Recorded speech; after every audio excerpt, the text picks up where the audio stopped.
Yesterday, the Committee on Appropriations decided to recommend a reduced budget for the Office of the Vice President, and the reduction shall be split by the DSWD AIX program and the DOH MAIFIP program. So ipapaliwanag ko lang po na ang desisyon na ito ay isang committee decision. Ang Committee on Appropriations has 139 members, and with respect to the budget cut of the OVP, ito po ay naging unanimous decision among the members. At lilinawin ko rin po na hindi pa ito final approval ng Congress, ito po ay recommendation pa lang po ng Committee on Appropriations for the plenary. At kagabi naman po ay nag-second reading na rin po ang approved committee report na kung saan nakapaloob ang recommendation ng reduced budget for the OVP. So which means nakakalendar na po ang General Appropriations Bill as amended for plenary debates beginning September 16. And hopefully po, kung masusunod po namin ang schedule, hopefully, sana po wala masyadong eventful, ay matatapos po namin maaprubahan on third reading ang General Appropriations Bill by September 25. So yun po. At lilinawin ko rin po na meron pang another round of amendments. At ito po will be sa plenary na po. Doon na nga po on the week of September 16 to September 25. So, ang nangyari po is while the Office of the Vice President, the DBM, proposed or recommended a budget of 2.037 billion for the OVP, kami naman po, ang Committee on Appropriations yesterday recommended, to be exact, 733,198 million pesos, which means merong cut of 1.293159 billion pesos. At ang reduction na yan ay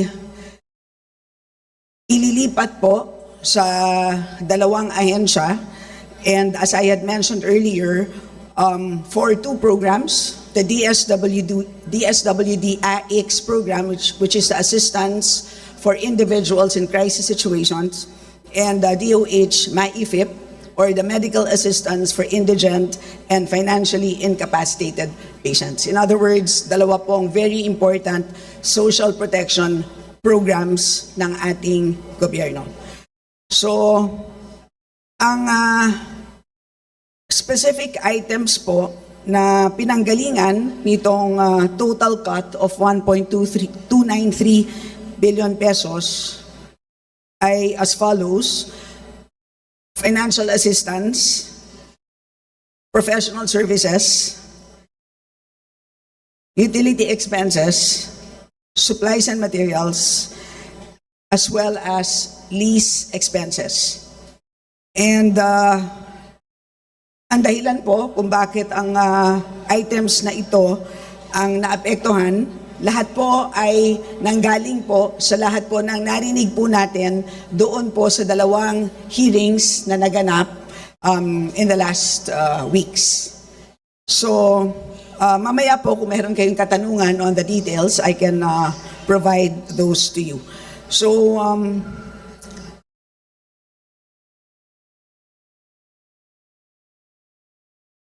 siguro just one last note before I take in questions. So again, we have one more round of amendments. Lilinawin ko, hindi pa ito final approval ng Congress. Meron pa tayong plenary debates. And pagkatapos po mapadala ang House version of GAB to the Senate, magkakaroon syempre ng Senate deliberations. After ma-approve ang Senate version, meron pang bicameral meeting. After that, magkakaroon pa po ng ratification, meaning babalik pa po yan to both Congress and the Senate. And then after that, magkakaroon pa po ng President's approval because as you know, the President can veto and ang veto po is pwede po on a line item basis. In other words po, ganun po kahaba ang proseso ng ating budget approval, budget process at malinaw po na napakarami pong tao na involved dito po sa pag-aproba ng budget. Hindi lang po 2 tao. And of course, after the budget is approved, alam naman po natin, ang budget execution is solely by the executive. So yun na lang muna po and I'm willing po to take questions. Hi po, mauna na po ako. Kong Stella, Red Mendoza po from the Manila Times. I know na yung budget cut po is on the House level. But what if the Senate retains those cuts? Ano pong masasabi niyo po doon? If the Senate retains the same amount na pinropose ng OVP. And number 2, removing of the lease contracts, does that mean natatanggalan niyo po ng power ang OVP to lease buildings for their satellite offices? So ibig po sabihin, isasarap parang you're technically removing the power of the OVP to have these satellite offices? Doon po sa first question. So what happens if the Senate decides to approve a different version? So yun po ang dahilan kung bakit meron tayong bicameral meeting. So kung saan po kailangan magkita ang representatives ng Congress, representatives ng Senate, uupo po sila and they will have to iron out the differences to come up with a single version. Yun po ang dahilan. Bakit kailangan magkita-kita ulit pagkatapos po maaprubahan ng Senate naman ang kanilang version. At malamang sa dami po ng line items ng ating GAB, for sure, ay meron pong differences ang dalawang version. Ngayon po, pagdating po sa lease expenses, ang lumabas po sa ating pandinig ay marami pong opisina ang ating OVP, hindi lang isa, katulad ng ating mga previous vice presidents na they only maintained a single office. Lumabas naman po sa ating hearings na mayroong 10 satellite offices and 2 extension offices. And this is likely the reason why lease expenses umabot sa 53 million pesos na mas malaki ng diamak compared to the previous vice presidents. So, minabuti po naming balik po siya sa levels ng 2022 na kung saan ang vice president natin noon only maintained a single office. So, as I explained earlier, pagdating po sa budget execution, bahala na po ang executive dyan. Exactly how they will use the 32 million that we had approved, ay bahala na po sila doon. Kung magka-cancel po ba sila ng contracts, kung sila po ba ay magte-take in ng donations, that is completely up to them how they will implement or execute the budget. As far as we are concerned, kung ito po ay maging final number, yung approved amount of, yung recommended amount of 80.732 million, kung ma-reduce po siya to 30.426 million, how that will be spent exactly, kung in the end one contract lang siya, that is completely up to them. Yes. Kasi I heard nga po the word donation. So, if ever man nagkulang po yung budget ng OVP, are they allowed to take in donations? Yes, they are allowed. There is a general provision in our GAA. They are allowed to take in donations so long as if those donations come from foreign governments, meron pong kailangan na clearance from the Office of the President. Yun lang po ang limitation po. Hi, Stella Krisha from The Inquirer po. Ma'am, can you walk us through how the committee eventually decided to slash the budget po? So, ang lumabas po sa ating hearings is, of course, nagkaroon ng problema sa paggamit ng confidential funds. But moot and academic naman because last year pa lang ay tinanggal na natin ang confidential funds. Wala pong proposed budget for confidential funds in 2025. So at least that's out of the way. Pagdating naman po sa regular programs, ang lumabas sa hearing ay number 1, tila napakaraming opisina. Bakit? Whereas the previous vice presidents did not have those nationwide offices. Number 2, bakit napakaraming social programs na ini-implement, tila redundant? Bakit merong sariling medical assistance program? Meron naman tayong MAIFIP sa DOH. Bakit merong sariling burial assistance? Meron naman tayong AIX sa DSWD. At ang AIX at saka MAIFIP, these are mga programa na subok na. So, yun ang mga dalawang, kumbaga, nangibabaw na findings mula sa COA. And at the same time, lumabas din po na mababa ang utilization rate. Ang dami pong natirang pondo mula sa social programs. And at the same time, meron din lumabas na mga problema, implementation problems resulting from lack of implementation details or protocol according to the COA. At kung naalala niyo po ay halos may mga similar problems doon po sa DepEd, tulad po ng mga problema sa delivery, nagka-problema po sa mga nabubulok ng mga tinapay, etc. So, ang sabi namin is, why don't we just transfer the funds for financial assistance to the national government agencies na subok na. It doesn't mean na mababawasan ang kanyang pagtulong, ang pagtulong ng OVP. Ang sinasabi lang po natin is ililipat lang natin doon sa mga ahensya na yan at pwede nang kunin ng OVP ang allocation nila doon mismo sa DSWD at DOH, katulad po ng ginagawa ng Congress at ng Senate. At on our part, by transferring those funds, that ensures the OVP na meron silang sapat na alokasyon na kakayanin nilang ma-implement. So ganun po ang naging main decision. And at the same time po, as I had mentioned earlier, pagdating sa rent, na-explain ko na po yun. And at the same time, tinignan din po namin yung professional services na tila malaki ang budget for consultants. Good morning, Kong Hana po from Billionario News Channel. Ma'am, clarify ko lang, medyo technical question. May breakdown na po ba dun sa amount na mapupunta sa AIX and dun sa MAIFIP? Yes. So, ang mapupunta po sa AIX ay additional 646,532,796. At sa MAIFIP naman, ang dagdag po dyan is 646,533,796. As you can see, almost equal amounts. And at the same time, I would like to note that this would include yung professional services.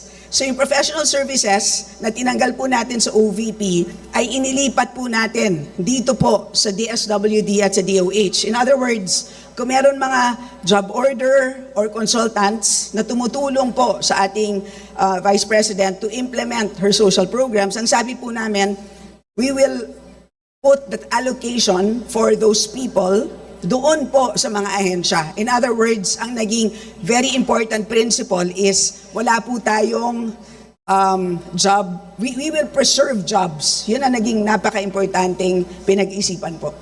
Okay po, thank you po. Question. Okay.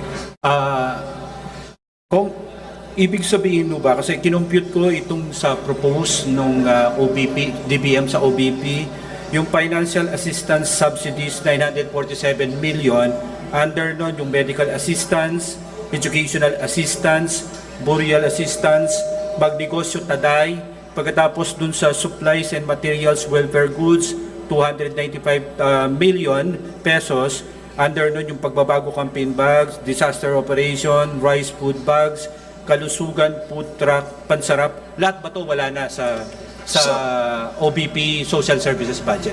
So yung pong financial assistance amounting to 947,445,000, yan po is completely transferred. Okay? At yung portion naman po ng ibang nabanggit nyo po na welfare goods, which are under supplies and materials, we estimated that to be about 200 million. Kaya yun po ang inalis po natin doon po sa by object na supplies and materials expense. So ang proposed po is 401,227,000. So we removed 200 million from that. So ang matitira po is 201,227,000.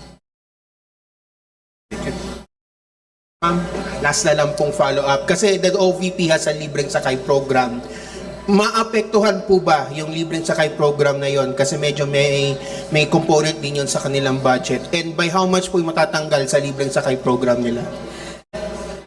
Well, judging po from, at least from the 2023 report, there were procurements amounting to, kung natatandaan ko correctly, about 24 million pesos for vehicles.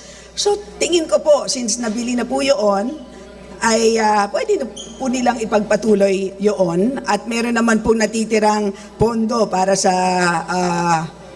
other MOE expenses para sa gasolina. So, not necessarily po, no? Again, it's completely up to them na ipagpatuloy ang programa na yun. Good morning po, Kong Rose po sa UNTV. As the Senior Vice Chairperson of the Appropriations Committee, can you address the beneficiaries of the social service programs of the Office of the Vice President that will be affected by the pending budget cuts, considering the Vice President Duterte's statements na there were reports na napupolitika po yung social services program of DSWD? Sa mga benepisyaryo po ng ating OVP, huwag po kayong mag-alala. Dahil ang pondo po natin para sa Social Services Program ay intact po at nilagay po natin sa DSWD at DOH ang mga under specific programs, AIX and MAIFIP na sa totoo lang po, subok na po in terms of service delivery.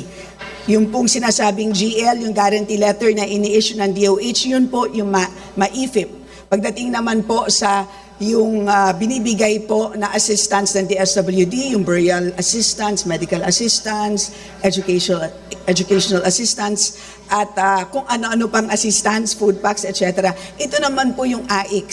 So ito pong 947 million, yan po, buong-buo po.